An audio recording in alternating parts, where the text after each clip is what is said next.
ये लोगों ने बाहरी ठेकेदार शहडोल से बुला करके उसको ठेका दिए, उसमें कमीशन खाए और प्लस वो बजट भी खा गए और बजट कम कर दिए।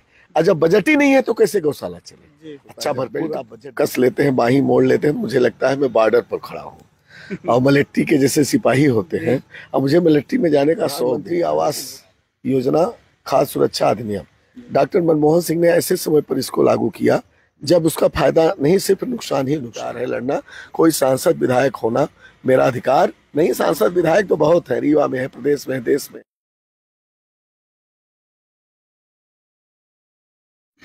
नमस्कार, मैं हूं निशान मिश्रा और आप देख रहे हैं रीवा स्टोरी मीडिया। हमारे साथ मऊगंज के पूर्व विधायक सुकेन सिंह बन्ना जी हैं। आज इनसे राजनीतिक और गैर राजनीतिक मुद्दे पे बात करेंगे। भैया, हमारे चैनल में आपका स्वागत।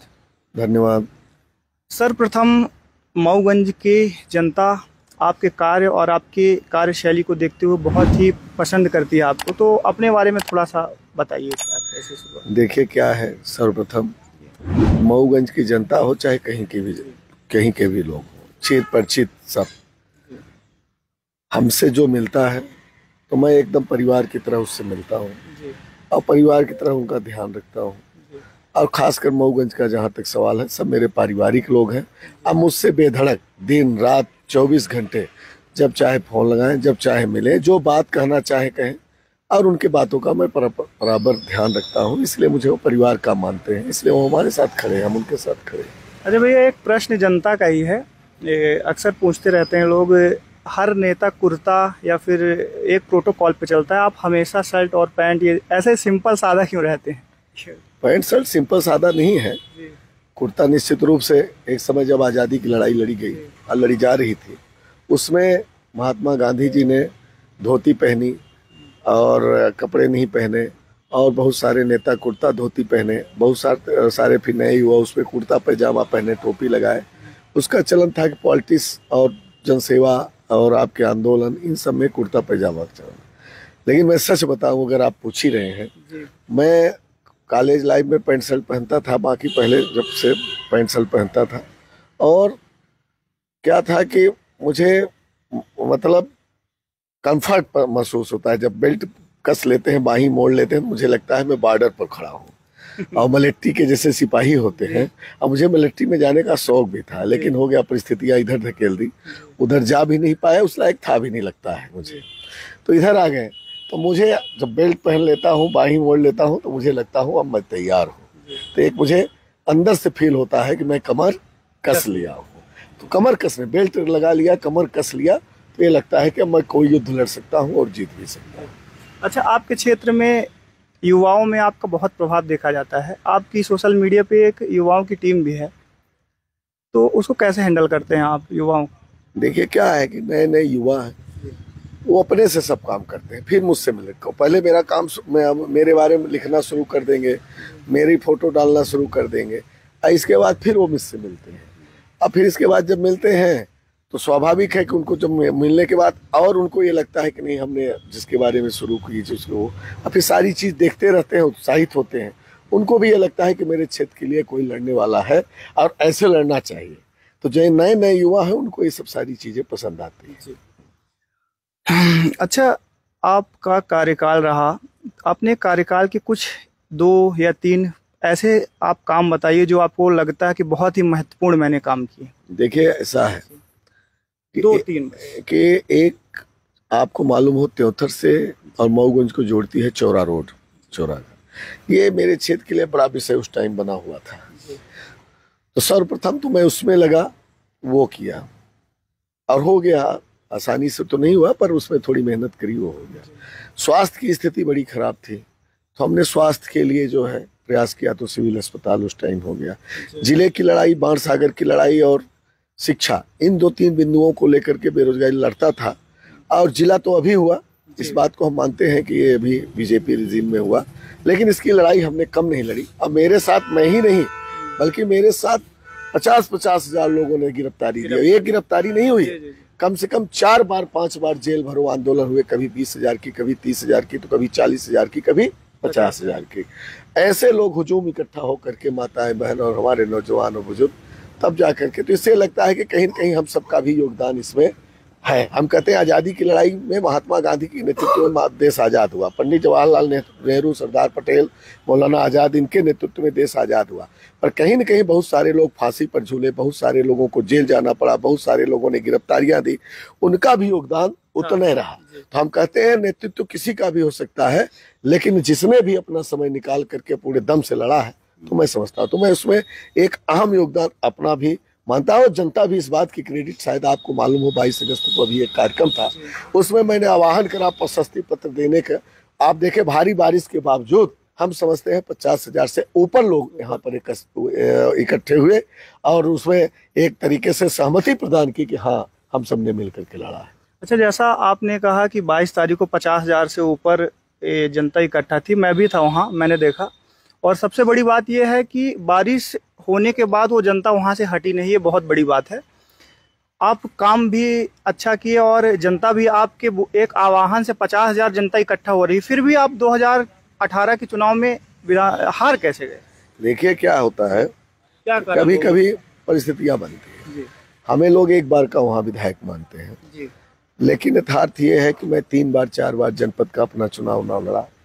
उसका भी एक कारण रहा कि कहीं न कहीं लोग थोड़ा सा हो गए थे, फिर विधायक भी रहा। अब फिर उस समय जो एक योजना आई प्रधानमंत्री आवास, प्रधानमंत्री आवास योजना, खाद्य सुरक्षा अधिनियम, डॉक्टर मनमोहन सिंह ने ऐसे समय पर इसको लागू किया जब उसका फायदा नहीं, सिर्फ नुकसान ही नुकसान हुआ। मोदी जी ने इसका फायदा लिया, अब पूरे देश से कांग्रेस को नुकसान हुआ, सिर्फ हम ही भर को नहीं। उसी में मेरा भी नुकसान हुआ, मैं भी चुनाव हार गया। मुख्यतः वो कारण था। और दूसरा एक कारण ये भी था कि जब सेना लड़ते लड़ते कई युद्ध जीतती है तो कहीं न कहीं थकान हो जाती है, सारी चीजें हो जाती है। उस तरीके से आपने कई इतिहास, मैं इतिहास का विद्यार्थी रहा, कई योद्धाओं को हमने देखा है, कई युद्ध जीते पर कभी कभी कमजोर युद्ध भी हार गए।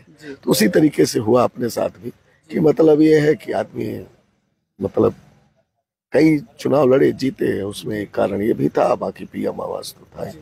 अभी हाल ही में मऊगंज को जिला घोषित किया गया है, तो उसमें आपका कितना योगदान आप मानते हैं? क्योंकि उसमें योगदान लेने की होड़ मची हुई है, सभी लोग बोल रहे हैं कि हमारी वजह से, तो उसमें क्या हम नहीं जानते किसकी कौन होड़ में है। मैं तो होड़ में नहीं हूँ और लोग होड़ में होंगे। मैं तो सबको होड़ में मानता हूँ, सबको प्रशस्ति पत्र दिया, बल्कि मैं खुद इसका प्रशस्ति पत्र नहीं लिया। मैं तो अपने क्षेत्र में 50,000 लोगों को प्रशस्ति पत्र दिया। फिर आपने स्वयं बोला कि उस कार्यक्रम में मैं उपस्थित था कि 50,000 से ऊपर लोग थे, तो जब आप उपस्थित थे तो हमें बताने की जरूरत नहीं है कि मैं उसके बारे में क्या बताऊं। वहाँ पे कई लोगों ने लड़ा है, मुद्दा कोई आज का नहीं था।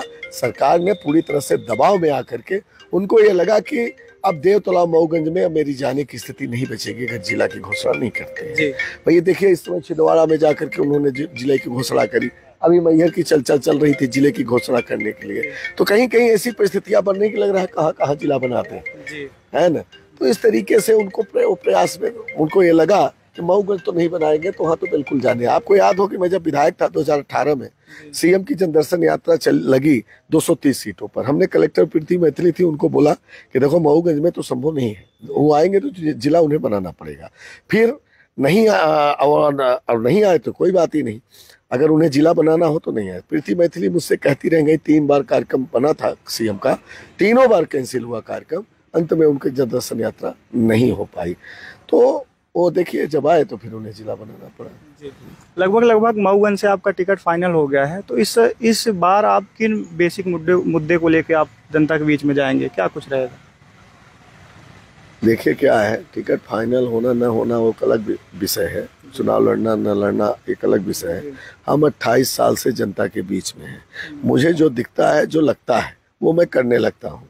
भाई मैं जिले की लड़ाई में थोड़ी सोचा था, लेकिन जब मैं मऊगंज बैठने लगा तो मऊगंज के लोग कहे कि आप जिले की लड़ाई लड़े, मैं जिले की लड़ाई लड़ा। आप बाणसागर की लड़ाई लड़ो, जब किसानों के बीच में जाता था तो आप किसानों की लड़ाई लड़ने लगा। युवा कहते हैं इस समय मऊगंज के कि आप रोजगार के लिए क्या करेंगे, तो हम कहते हैं चलो भाई देखो, अब युवा मिर्जापुर रेल लाएंगे, कोयला लाएंगे, और जब कोयला आएगा तो उद्योग धंधे लगेंगे, जैसे कि आपके अनूपपुर उमरिया में है। उसी तरीके से हम आपकी लड़ाई, आपको रोजगार दिलाने के लिए लड़ाई लड़ेंगे। तो हमारा ये कहना है कि मुद्दे कई हैं, बिंद की भी बात आई है, आगे बिंद भी लड़ना है। जब बिंद प्रदेश हमारा बनेगा तो 1956 का अस्तित्व लौटेगा पूरा हमारा, तो फिर रोजगार की कहाँ कमी रह जाएगी। कई चीजें हैं, बहुत सारी चीजें हैं। लड़ने के लिए। तो ये मेरा तो जन्मसिद्ध अधिकार है लड़ना। कोई सांसद विधायक होना मेरा अधिकार नहीं। सांसद विधायक तो बहुत है, रीवा में है, प्रदेश में है, देश में है, होते जाते रहते हैं, पर अपने लिए, अपने क्षेत्र के लिए मैं अनवरत संघर्षरत हूँ हर मुद्दे पर। हमारे चैनल के माध्यम से आप मऊगंज के युवाओं को और जनता को कुछ संदेश देना चाहते हैं? मैं उनके उज्जवल भविष्य की कामना करता हूँ, किसानों को खुशहाली की कामना करता हूँ कि हमारे यहाँ अच्छी फसल हो, अच्छी बारिश हो और युवाओं को अच्छा रोजगार मिले, उनका उज्जवल भविष्य हो, देश प्रदेश में नाम रोशन करें। और मैं भी उनके लिए एक परिवार की तरह सदैव खड़ा था, खड़ा हूँ और सदैव खड़ा रहूँगा। अच्छा भैया, एक लास्ट प्रश्न था। ये मऊगंज में ये एरा प्रथा से बहुत आपके वहाँ के स्थानीय किसान परेशान है, इसमें आप क्या कहें? देखिए, छत्तीसगढ़ सरकार हमारी है कांग्रेस पार्टी की, वहाँ पे गोबर खरीदने का काम हमारी सरकार कर रही है।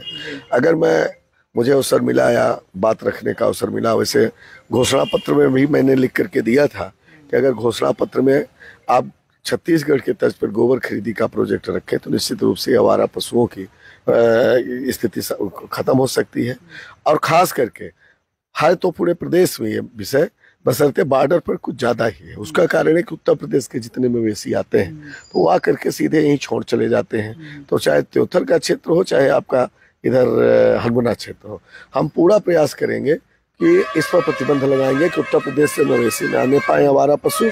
और प्लस जो कमलनाथ जी ने घोषणा करी, गौशालाएं बनी है बहुत सारी, उनको संचालित कराने का भी काम आगे आने वाले समय। आपकी जब सरकार थी आपकी पार्टी की तो 1300 गौशाला बनाई गई, लेकिन वो सुचारू रूप से संचालित अभी किसी गांव में नहीं हो रही है। हम लोग जाके देखते हैं, उसमें क्या कहेंगे आप? कमलनाथ जी, वो प्रति गाय कमलनाथ जी ने बड़े उत्साह से गायों के लिए, पशुओं के लिए व्यवस्था बनाई, जबकि आपको मालूम हो भारतीय जनता पार्टी सिर्फ नारा देती है कि हम गाय की पूजा करते हैं, हम धार्मिक हैं, ये है वो। कितनी गाय यहाँ पे एक्सीडेंट होती हैं, आप जा करके सुबह जाइए तब देखिए कितने मरे पड़े हुए हैं। समझ गए आप? गाय के साथ इंसान भी एक्सीडेंट हो रहे हैं, लेकिन इसकी चिंता इनको कतई नहीं है। कमलनाथ जी ने यही सब देखते हुए उन्होंने हर ग्राम पंचायतों में गौशालाओं के लिए बजट दिया और उसमें संचालित करने के लिए भी उन्होंने एक बड़ा बजट बनाया था। लेकिन ये लोग सिर्फ गौशाला बनाने तक का ठेका लिए, ग्राम पंचायतों के माध्यम से इन लोगों ने नहीं बनवाए। सरकार चली गई, ये लोगों ने बाहरी ठेकेदार सतना शहडोल से बुला करके उसको ठेका दिए, उसमें कमीशन खाए और प्लस वो बजट भी खा गए और बजट कम कर दिए। और जब बजट ही नहीं है तो कैसे गौशाला चले? अच्छा भरपूर आप बजट दीजिए और देखिए कैसे गौशाला। आप लोग के समय में प्रति गाय 20 रुपए था और अब 1 रुपए 60 पैसे कर दिया। अब वही मेरा कहना है कि जो बजट कमलनाथ जी ने निर्धारित किया था, चाहे बनाने के लिए हो और चाहे आपके संचालित करने के लिए, सारा बजट इन्होंने कम कर दिया और सिर्फ ठेकेदारी तक वो सीमित रह गया। सिर्फ बिल्डिंग का पैसा इन लोगों ने खाया और ये बजट कम कर दिया। कैसे गौशाला चले? 1 रुपए में कौन से मवेशी के लिए कितना भोजन होगा, आप ही अंदाजा लगाओ। इसलिए गौशाले नहीं चले। इन्होंने पशुओं को छोड़ दिया है कि एक्सीडेंट से मरे, आदमी एक्सीडेंट हो जाए, इससे कोई लेना देना नहीं। लास्ट प्रश्न था, हाल ही में अभी रीवा विधायक राजेंद्र शुक्ल को मंत्री पद दिया गया है, इसमें बिंद की राजनीति में क्या कुछ प्रभाव देखने को मिलेगा? देखिए, बिंद की राजनीति में इनके मंत्री बनने से न कोई फायदा है न कोई नुकसान है। व्यक्तिगत राजेंद्र शुक्ला जी को फायदा हो सकता है कि मतलब एक जो माहौल उनका खराब हो गया था, शायद इससे कुछ लाभ उनको हो, और दूसरा बजट उनका कम हो गया रहा होगा और बजट जल्दी जल्दी बना ले। तो मैं समझता हूँ कि यही अजट बजट और कुछ और पार्टी को फंडिंग कर सके और जगह, जो उनका काम है। बाकी हम समझते हैं कि इससे उनके बनने न बनने से कोई फायदा नुकसान, हमारे दल को तो कोई फायदा नुकसान नहीं है उनके बनने न बनने से। वो अपना काम देखें, हम लोग अपना काम देखें। बहुत बहुत धन्यवाद भैया। ये थे हमारे साथ मऊगंज के पूर्व विधायक सुकेन सिंह बन्ना जी। इन्होंने हमारे चैनल के माध्यम से अपने विचार साझा किए और हमारे प्रश्नों का बहुत ही बेबाकी से उत्तर देने का प्रयास किए। इस वीडियो में इतना ही, मिलेंगे अगले वीडियो में किसी ऐसे ही महान शख्सियत के साथ। तब तक के लिए धन्यवाद।